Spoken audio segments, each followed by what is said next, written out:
Владата продолжува со мерките чија цел е да ги задржи младите во земјава. За 2000 денари месечно зголемен е младинскиот додаток за веќе вработени млади лица во производните дејности на возраст до 23 години. Веќе постоечкиот закон за младински додаток, донесен пред 2 години, годинава е надграден со зголемувањето на буџетот за оваа намена во вкупна вредност од 210 милиони денари. Корисниците на оваа поволност сега имаат право на 5000 денари додаток, наместо досегашните 3000. Целта е подобрување на нивниот статус на економски, кариерен и финансиски план, со што тие ќе се мотивираат да останат дома, а со тоа да се намали и одливот на мозоци, кој за жал со години е во замав, уверуваат од Министерството за економија и труд. Позитивна страна е ова година што младинскиот додаток е зголемен од 3 на 5000 денари.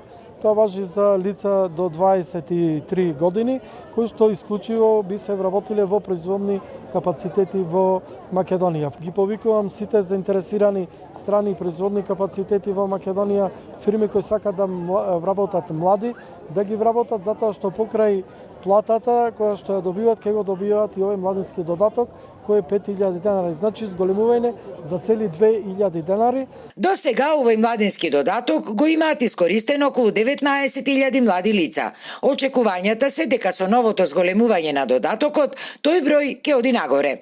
Исплатата на средствата се врши преку Агенцијата за вработување на трансакцијска сметка на младото лице, кое пак треба да не биде постаро од 23 години, да биде вклучено во производниот процес, да има минимум средно образование и да има социјално осигурување по основ на вработување кај работодавач или при самовработување во претежно производствена дејност.